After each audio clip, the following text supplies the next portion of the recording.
Welcome to the Podcast of Power, the show, the only show on the entire internet. No one else is doing this right now. The only show that is talking about this little show that's on Amazon called The Lord of the Rings, The Rings of Power. We're the only ones doing it, folks. It's me and it's Chris Stachiw. We're doing it bigly over here. A man came up to me, had tears in his eyes, and he was like, Thank you, Mr. White. Thank you for talking about the Rings of Power. No one else on the internet is talking about this show. It means so much to me, and especially this episode 5, called Partings. It really touched my heart. He somehow knew that our discussion was going to be so good that he was already thanking me for it. Oh my! And then another guy came up to me and said, "Thank you for being the only people on the internet having the courage to say what you're saying about the show, because apparently we're really courageous people with the opinions that we have about a Lord of the Rings show that's on the internet that everybody can see." Boy, it really burns your ass that there are black dwarves in this show, doesn't it, internet? Oh, God. Boy. A black dwarf, a black elf. Oh, my God. My head's going to explode. Speaking lines, and they're not just relegated to the background? Duh. Chris, I watched this episode twice. I don't know if I'm going to be able to handle, because, man, we were talking about cross-cutting. This episode, oh my God. Yeah, we were predicting in the last episode, we're like, okay, well, they're going to hit like 3 out of the 4 major storylines. No, they hit every single storyline in this episode, and multiple times, and just jumping all over the place. I was just like, oh my God, what is happening here? It was a little much. I was like, okay, I'm waiting for the fan editors to come in here and just kind of straighten these storylines out a little bit, just a little bit more. Just stick with one of them just a little bit longer so I can get my footing, get my hard footing in here. But instead, we're just cutting all around.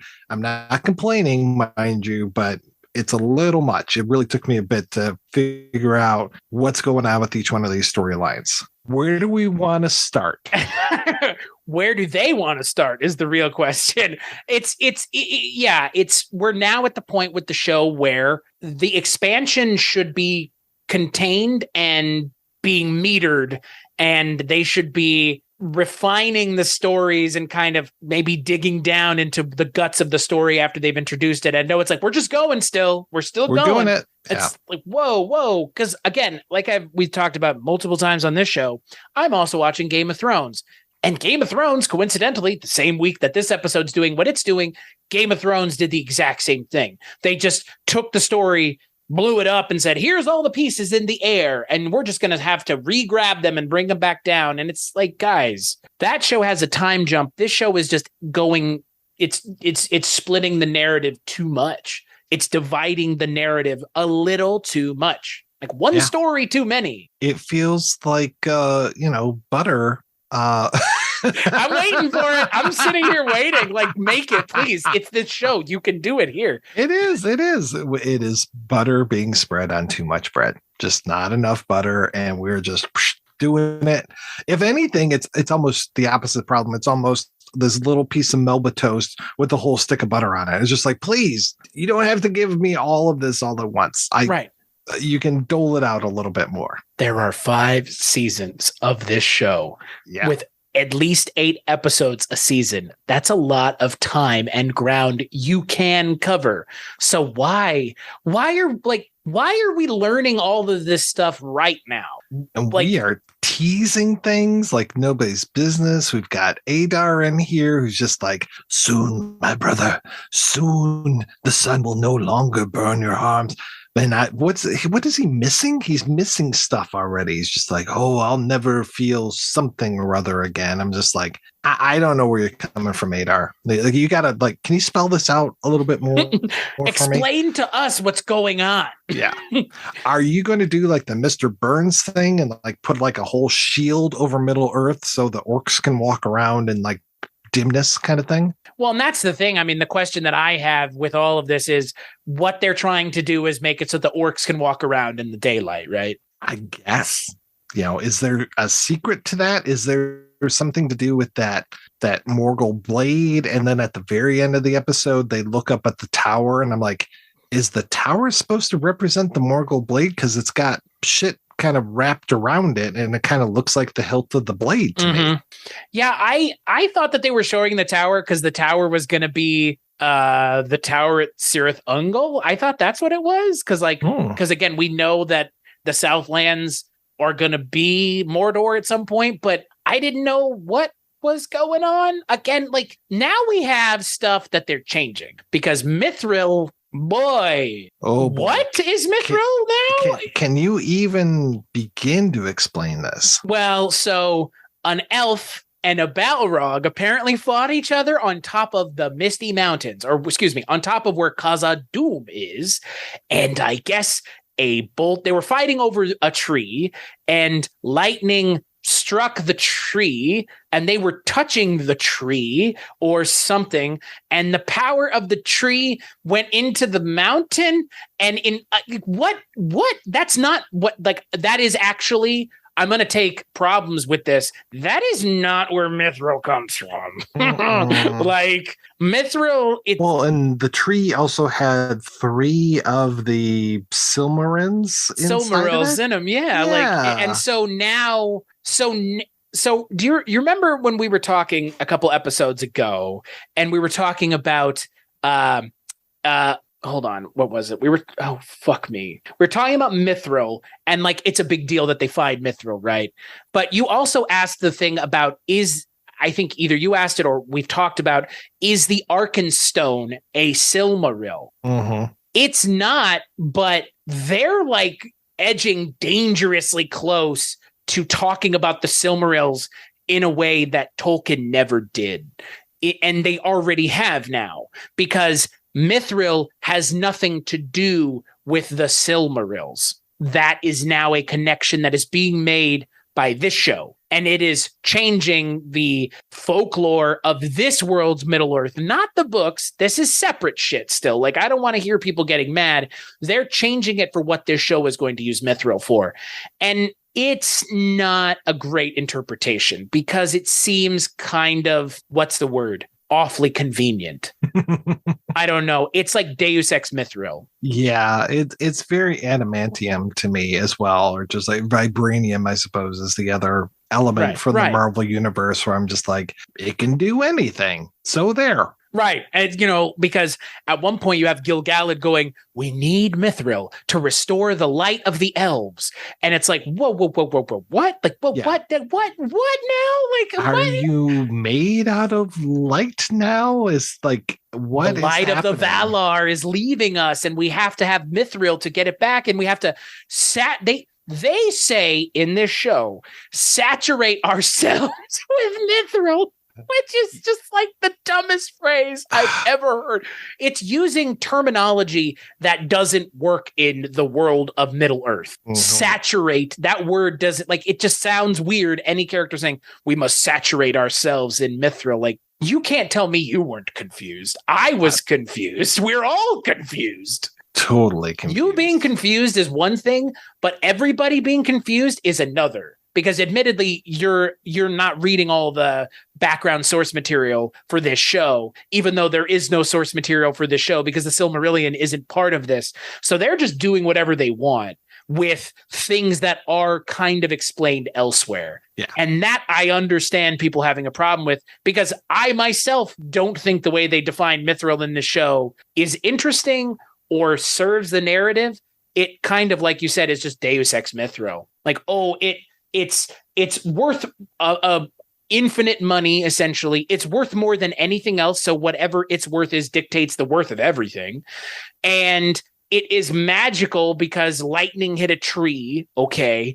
And then it also will restore the life of the elves. So like, what the fuck now? Is the show just about Mithril or what? Yeah. I am so confused. So we've got that mystery going on. We've got the whole thing of like, well, you have to swear on this rock that you are never going to talk about this at all. And then like Celeborn comes in and he's just like, hey, that thing, that thing that the elves, that the dwarves discovered, wink, wink, nod, nod, nudge, nudge. And it's just like, wait, you knew about that? And then basically it's like, oh yeah, by the way, I might have to break this promise with you, Durin. I'm so sorry. He's like, yeah, it's no big deal. I got this new table. Fuck everything else. I'm okay. Like, what? Like, this was like this major pledge, and there's going to be this major thing between these two characters, and it's like, nah, don't sweat it, man. It's all right. Now I just got to convince my old man to give you guys some mithril because it's going to save the whole elfin race. But doom the dwarfs in the process, yeah?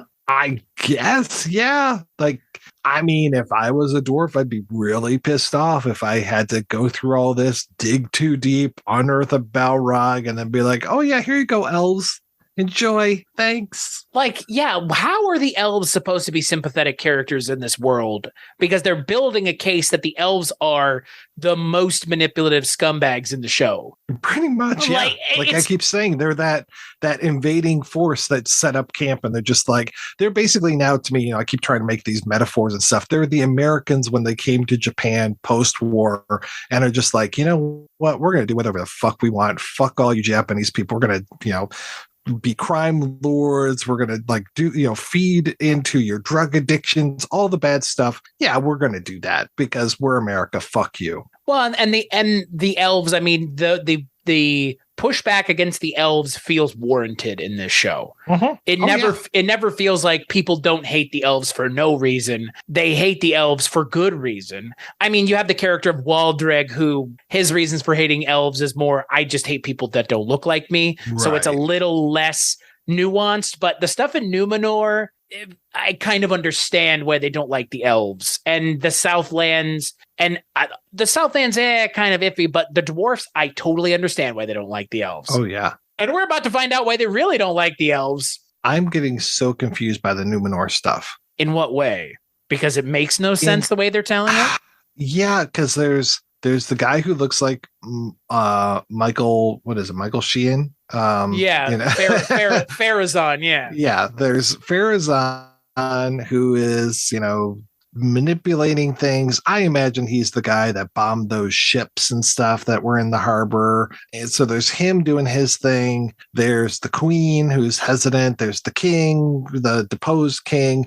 There's Elendil. There's Isildur, his son. There's the daughter. There's that other dude who's just like mad all the time. There's like Lord, what's his name now? They're calling him Lord thing, and I'm just like, wait, he's a Lord now? The piece of shit guy that they Halbrand.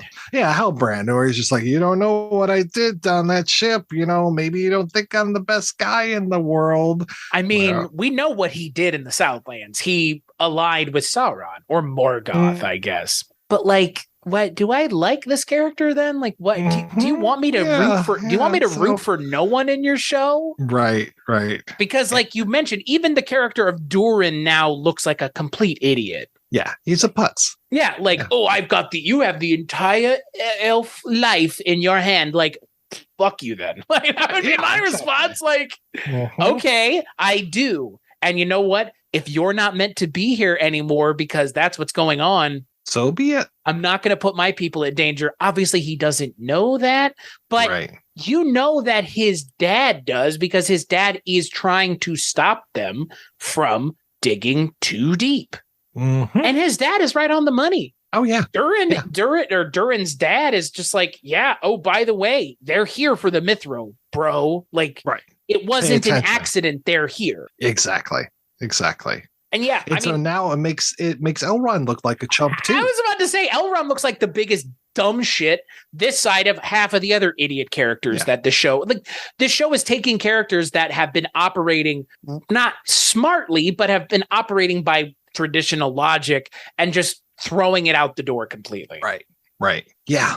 Durin of 2 episodes ago would not acquiesce to Elrond that easily after Elrond broke his like binding promise on his children or his mother or whoever the hell he pretended to swear on because it didn't matter 2 scenes later. You can't give us tension and then explode it in our faces 2 scenes later just because for like, why? Like that needs some time to breathe. There needs to be some time for this to actually be an issue, be a concern, be a weight that wears down on Elrond. Not like, hey, by the way, we're going to die if you don't like just backtrack 100% on what you said like 10 minutes ago. Yeah, exactly. Yeah, and the guy with the overly large wreath around his head, him and Celeborn, they're just like, yeah, we kind of knew what we were doing when we sent you in there. So we kind of knew that you're going to volunteer to talk to the dwarves. So you're pretty much a patsy. So thanks a lot, bro. Abraham Lincoln with no facial hair, because Benjamin Walker played him in that Abraham Lincoln Vampire Hunter movie. That's the only thing I've seen him in. He looks like an elf. I'll tell you that much. He looks, as much as Robert Aramayo doesn't look like an elf, Benjamin Walker looks like a right proper elf. But yeah, it's like you've been played by everybody, Elrond. Like, I don't want to root for a character that is dumb. Yeah. Again, dumb is so derogatory, but they're writing him like an idiot. Like, it's not me. Right. It's not me passing judgment on his character. It's the show writing him in a way where nothing makes sense that he's doing. He's backtracking on things that he is claiming he's not going to backtrack on 2 scenes in the episode later. Like, what? Well, then Galadriel, she's just angry all the time. And it's like, I have a tempest inside me. Yeah. Yes, you do, lady. Okay. And what of it? Have you thought about maybe smoking a doob or something? The Harfoots probably have some really good pipe weed going on. Right. So and the Harfoots are here. Yeah, they're back. Yeah. And we get a little bit more of Tom Bombadil, so that's pretty nice.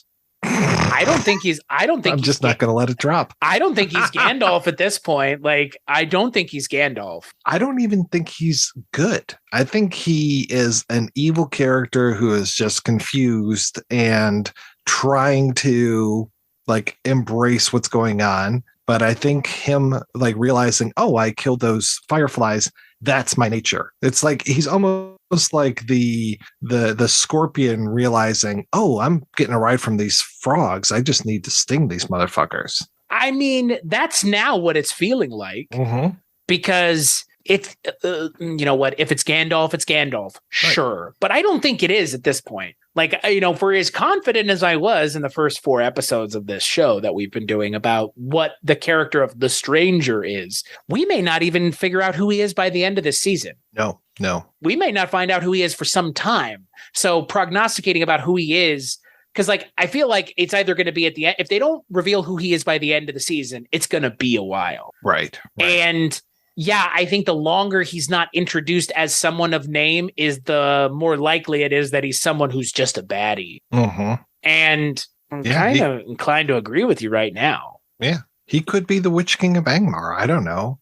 I mean, and then you got Eminem coming over and looking at where he landed and just pulling back the cloak a little bit. I'm just like, all right, who's this dickhead now? Right. Because again, the show is just for as well paced and well edited as the last 4 episodes were. This episode just goes, we're going to show you a bunch of stuff. Oh, yeah. Everything. Every storyline is here, including new ones. Like you mentioned, with whoever those people were, the progenitors from Prometheus is who I thought they were.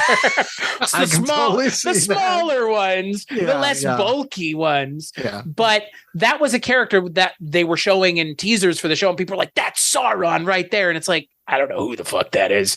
And You know what? I'm not convinced it's Sauron now. If anything, it's one of the Ainur, which are like Gandalf, they're not the Valar, they're the Ainur. The Ainur are like the demigods. So that's what Sauron is. That's what, the Ainur. No, yeah, the Maiar. So the Ainur is what Sauron is. The Maiar are like Sauron, the Blue Wizards, Gandalf, they're one tier beneath them. So I think they might be the Ainur. They're not the Maiar.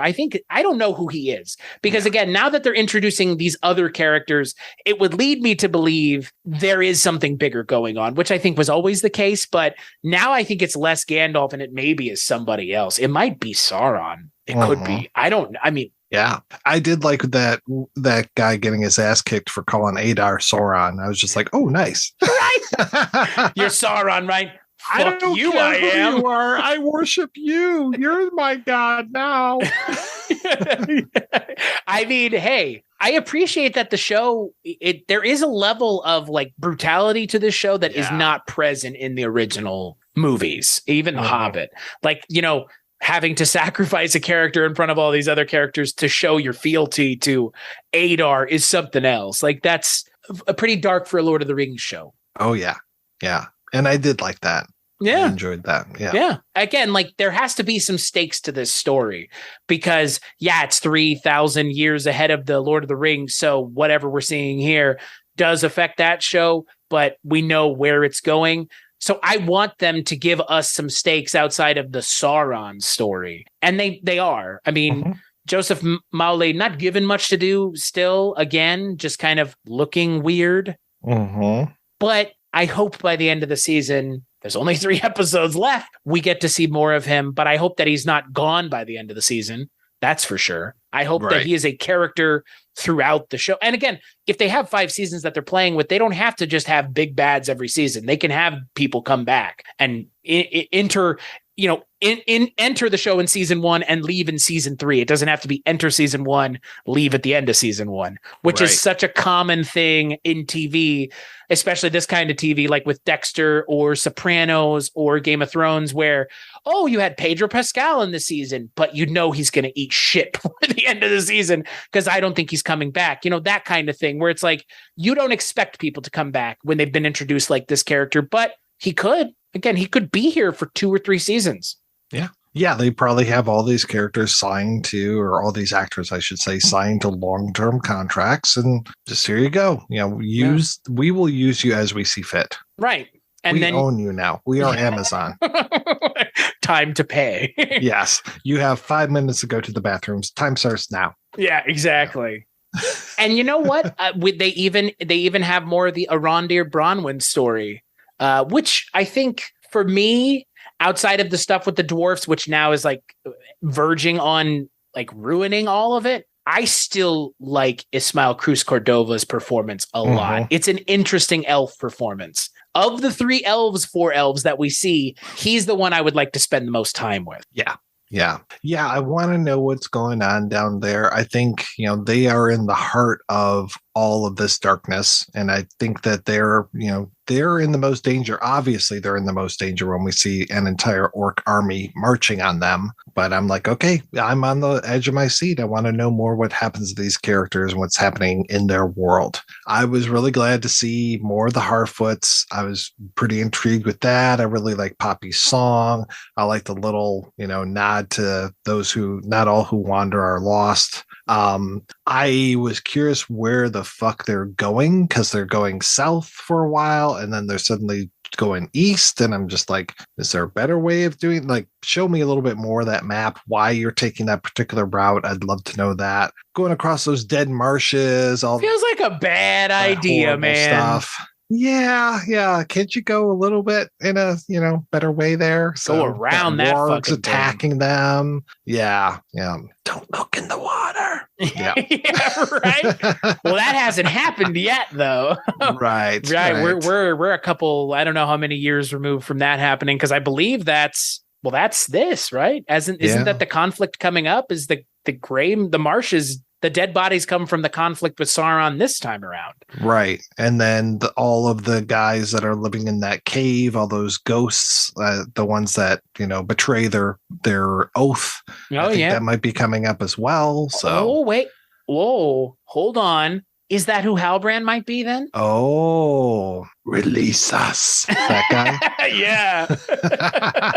I could be. Again, he's either the itch king. He's so itchy. Yes. I'm the itch king of Angmar and I need some lotion. I need something else and it ain't lotion. My teeth are itching too. Holy shit. You feel those bees under your skin? I gotta get a fix. Yeah.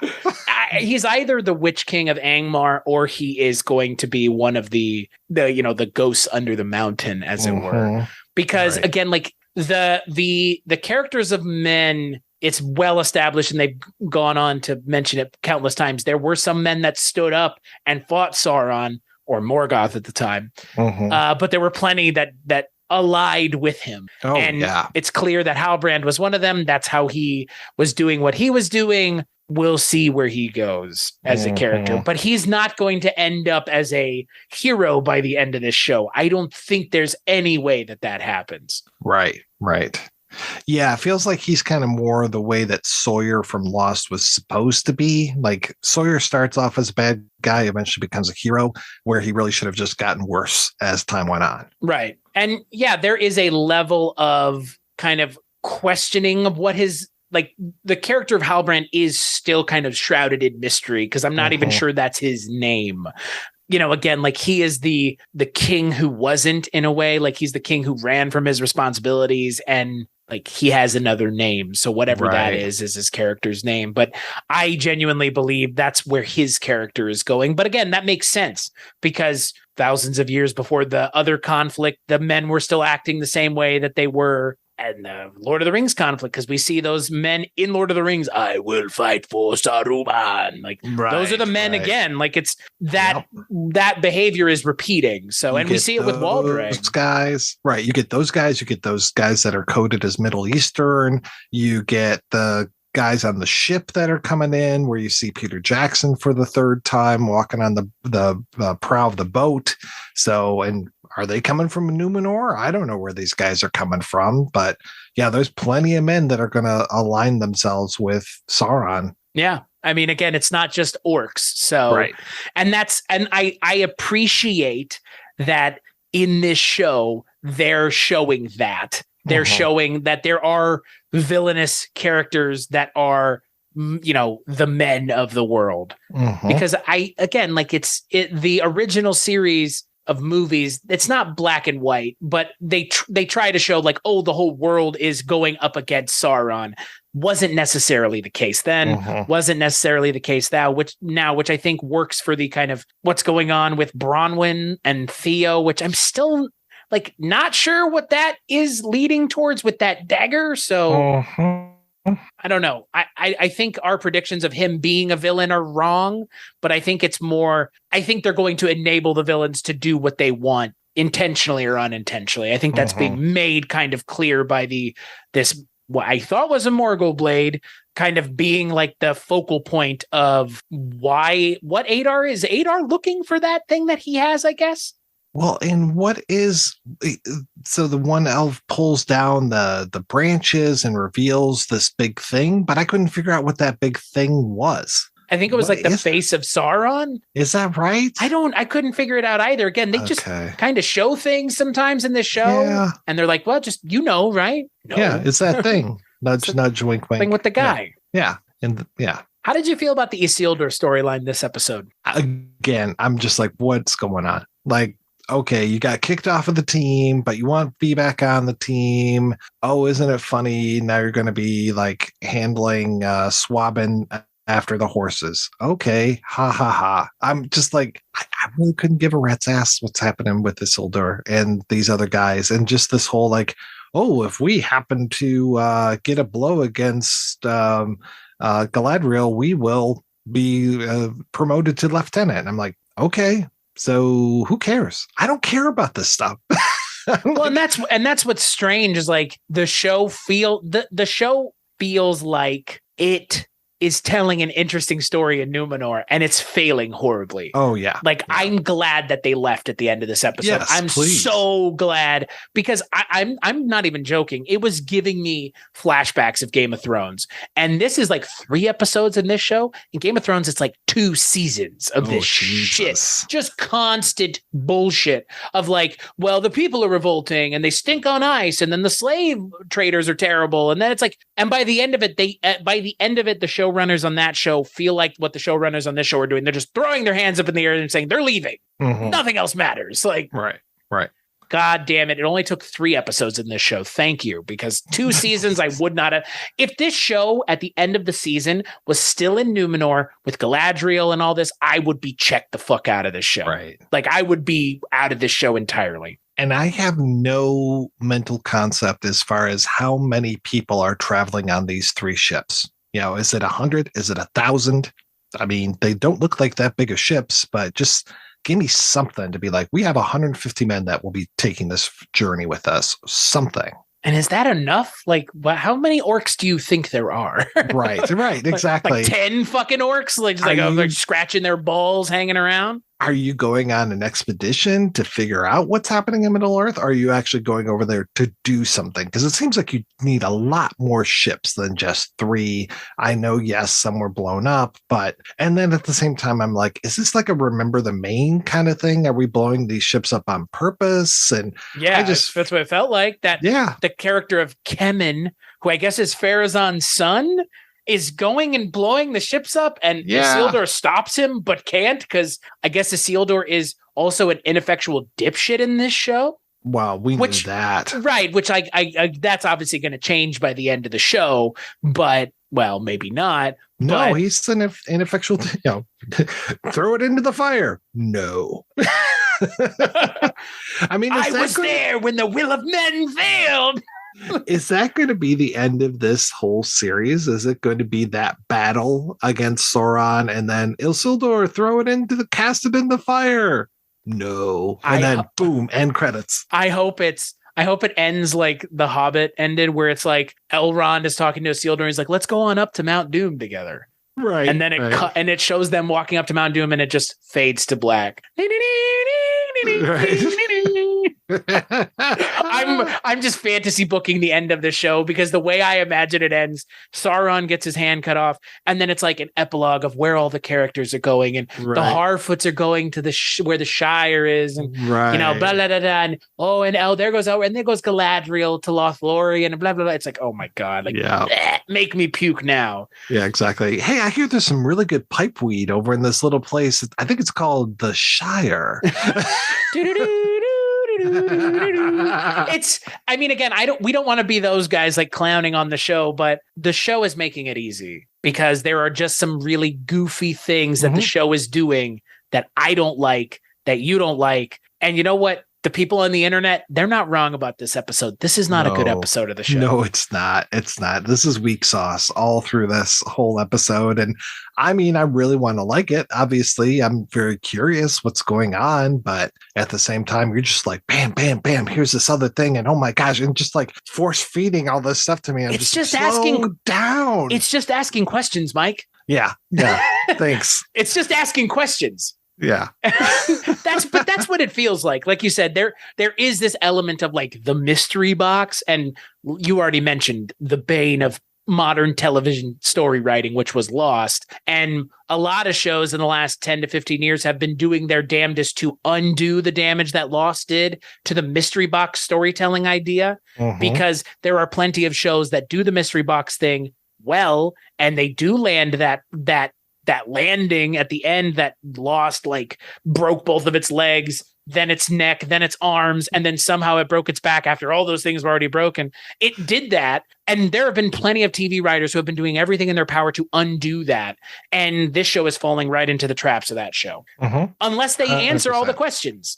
Maybe they will. They probably will. But they are, like you said, bombarding us with too many questions and not enough answers in the 5th episode. Yeah. This is going to be who was flying that plane that was dropping food off at the island, but yet the island is purgatory. So why are people dropping food off on the island? Yeah, just all those things. Why are there polar bears here? Mike's just asking questions, folks. Yeah.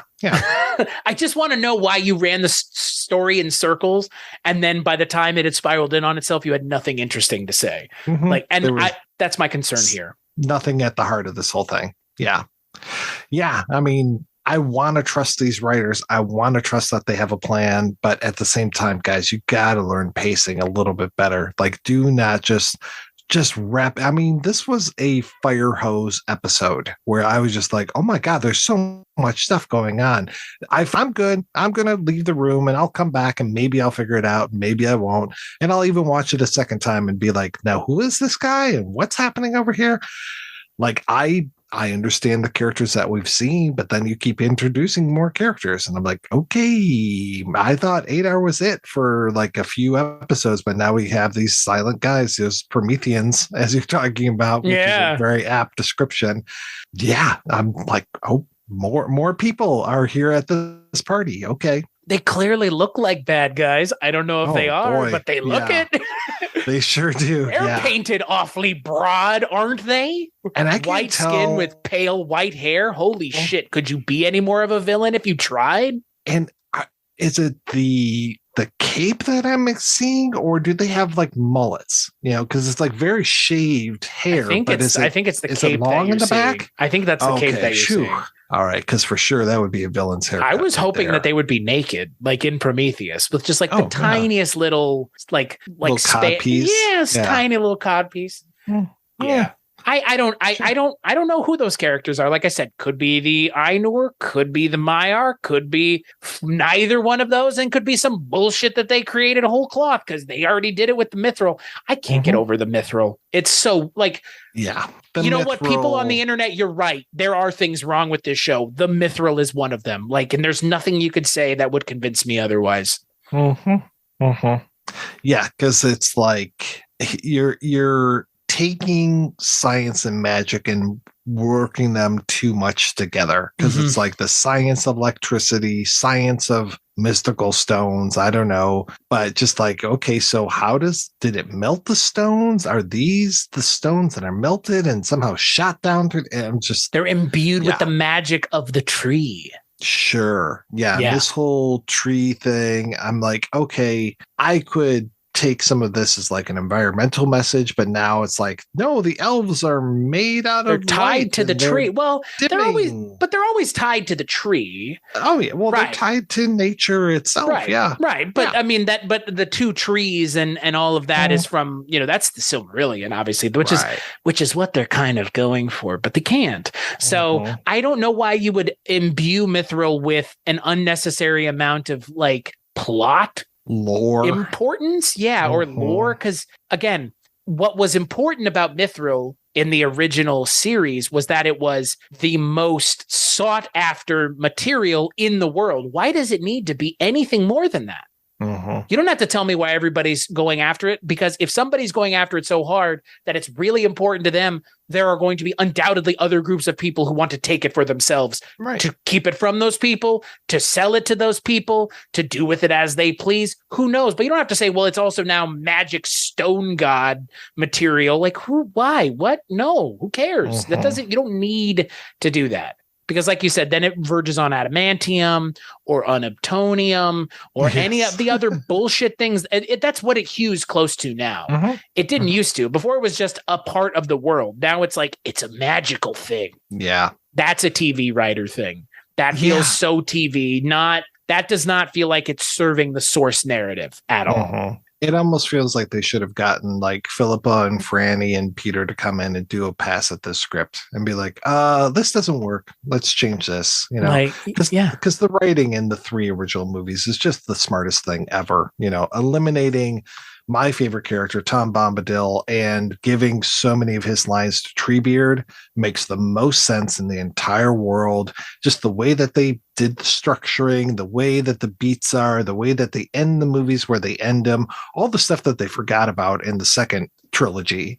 But in the first trilogy, in Lord of the Rings, pitch perfect. I love all of those beats. And this one, it was just like, oh, you like beats? Well, here's 15 of them all in your face. I'm dropping the fucking beats. Got some hot bars for you right now, baby. Fucking Dr. Dre just doing it, Yeah, it's a lot. It's way too much. And it smacks of TV. It smacks of modern TV writing. It's, there's your Game of Thrones influence, baby. You want to see that? That's a Game of Thrones thing right there. Just like doing too much. And that's not even it's a Game of Thrones thing, but it's not like Game of Thrones was the first one to do it. They're just aping other TV shows because undoubtedly, if you have 8 to 10 episodes of a season, one of those episodes may or may not be heavily expository. Yeah. But if you're a competent writer, you know how to avoid loading it all into one episode. You know what they could have / should have done possibly for this one? No cross-cutting at all. We focus on one story. Maybe it's even a story that we've never seen before. They just cut to somebody somewhere else, and we just get a whole episode about this person. Man, woman, dwarf, elf, whatever. We just learn about them. And then eventually they'll come back into the story. And you're just like, oh, wow, that was really smart. And that is the way that you write an Emmy-winning episode, is you just forget everything else and you tell a really super solid story about a character that nobody knows about. And it just becomes like that episode where you're like, but remember when they introduced this character? And you're just like, yeah, that was a great episode. I had no idea how they're going to tie it back into the narrative overall, but man, that was really smart.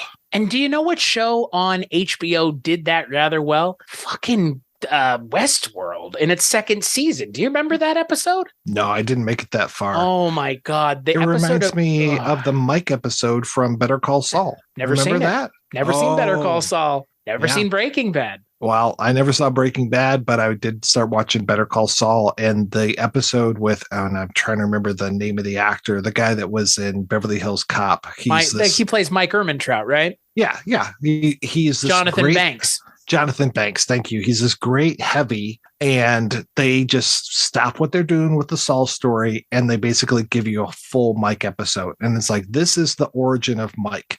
This is the reason why Mike is the way that he is. And I watched that and I was just like, fucking A, that was a great episode. Like, we've never just spent an hour with this character. You know, you're talking about like, I'd love to spend some time with this one elf. And I'm like, yeah, great. What if it was just about him? What if it was his trip from and I know he already made it back, but what if it was his trip from when he got booted out by the orcs to go back and tell them, like, you need to pledge allegiance or die? Like, what if it was just his journey across like the barren wasteland as he's trying to get there, and all the obstacles he has to face because he's a lone elf, no weapons or anything because they were stripped of him at that camp? What's that story? You know, give me that for a full episode and just make me care about that character even more.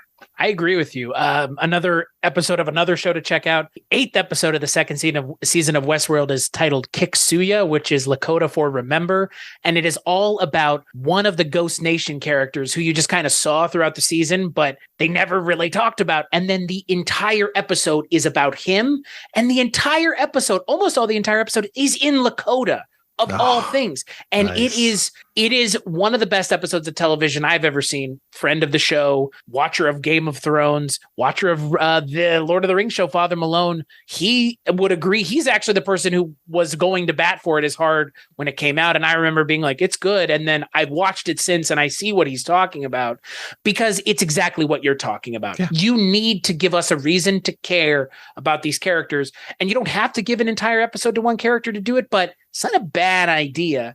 And hey, Zahn McClarnon, to plug another show that totally nobody is talking about, the Dark Winds show that came out this year, that is an adaptation of Tony Hillerman's book, Dark Winds, where he plays Joe Leaphorn. He is amazing in that show. I guarantee you very little people saw it because it was on AMC and it's not Breaking Bad and Better Call Saul, but it's a show that I am convinced he got that role because of that episode in Westworld.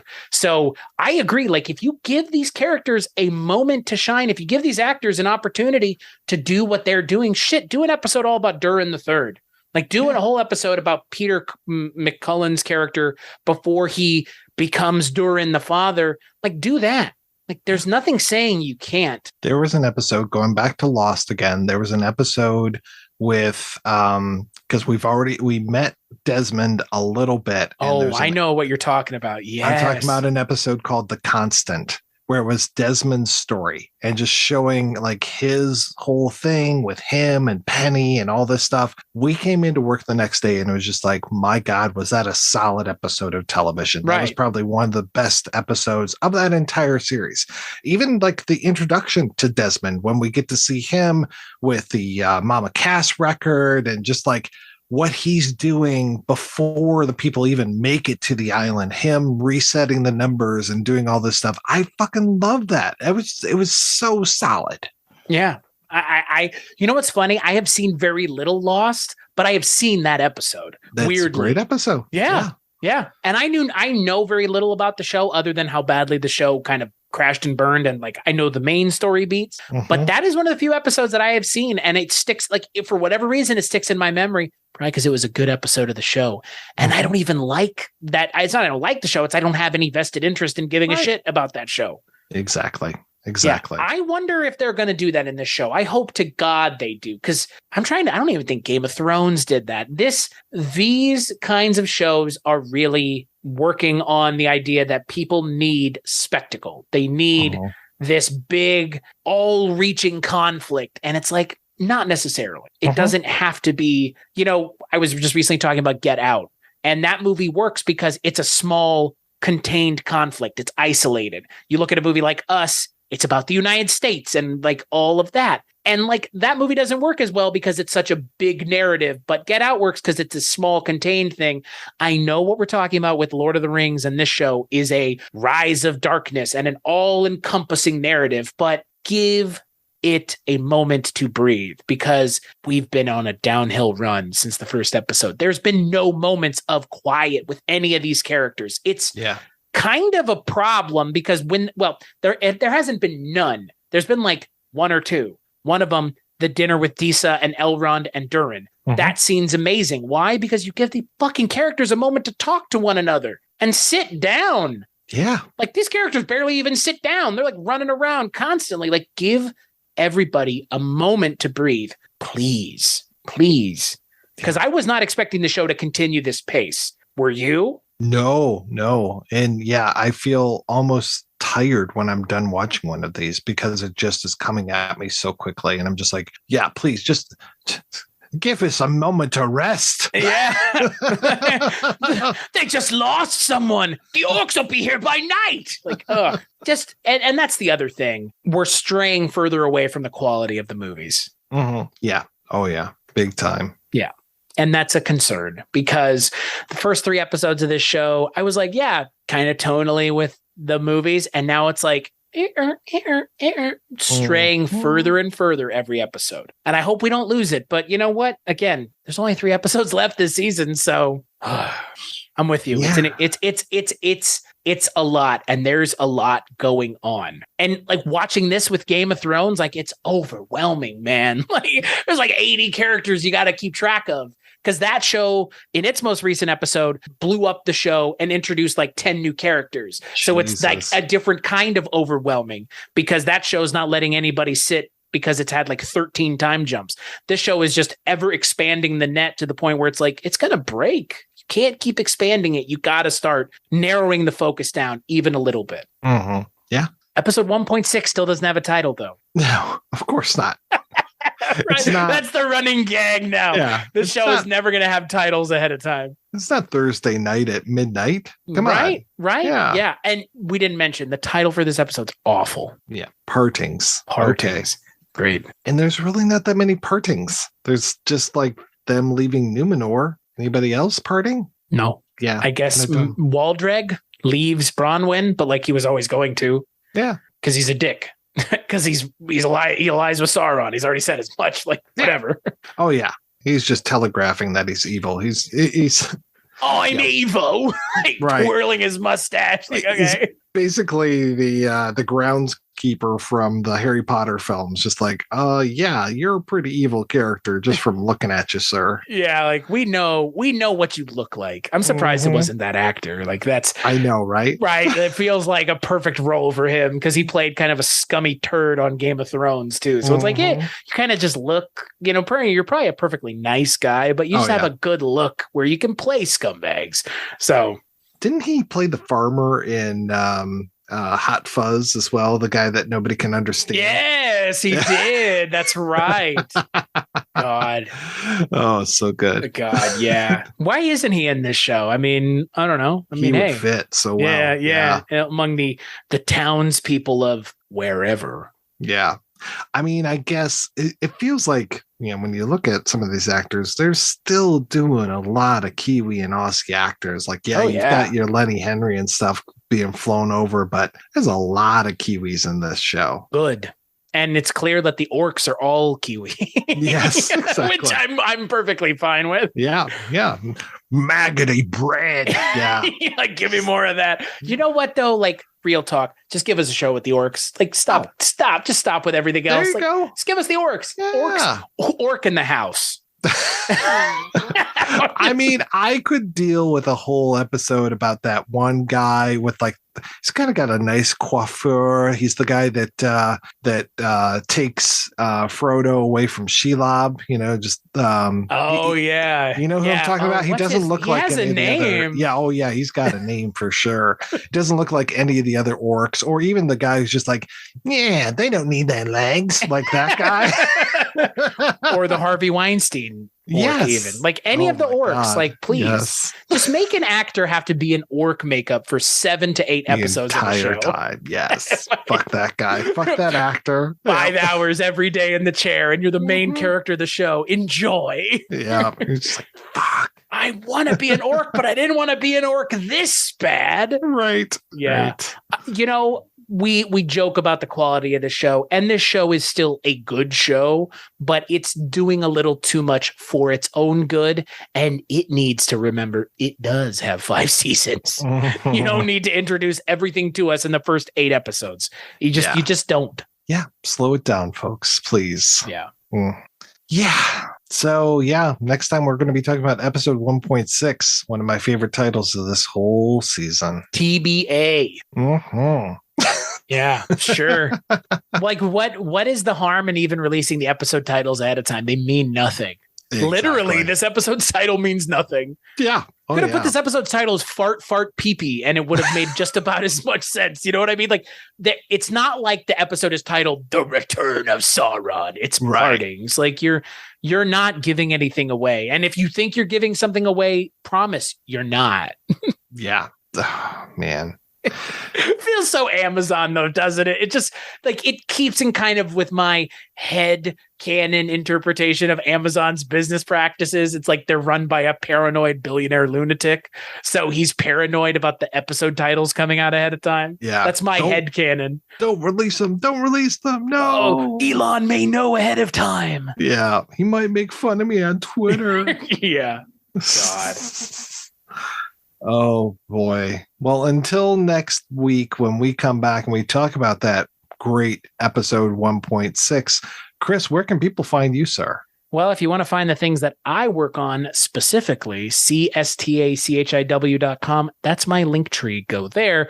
But more importantly, for the things that you and I, and plenty of other people that we consider both friends and business acquaintances, weirdingwaymedia.com is our podcast / media company that we've created to keep everybody orc in the house, as they would say. We're orcs in the house. So we're trying to keep everybody under one roof because we all work together anyways. And if you want to hear the things that we work on, which aren't just Lord of the Rings, and it's not just movies, and it's not just TV, it's all kind of stuff, weirdingwaymedia.com. What about you, Mike? No show named Orc in the House yet, though. No, not yet. No, mostly just working on the projection booth, and then all the other good stuff. And yeah, like you said, podcast. Jesus fucking Christ. Yeah, like you said, weirdingwaymedia.com. You can see the whole gamut, all kinds of great shows. And we've got more coming out all the time. Orkingwaymedia.com. We got orc coming out all the time. Orc. Lots of orc all the time. All orc all the time. Yeah, you are turned into Radio Orc. And coming up next, we have Shelob Took My Baby Away. And then afterwards, Maggoty Bread Still on the Menu by the Orcrist 5. Why do orcs know what a menu is? Yeah. Or why do orcs fall in love? Yeah. Time Life presents Orcs Classics. Hey, man, is that orc rock? We'll turn it up, man. Yeah, man. All orc rock all the time. All the time. That's a promise you can't keep.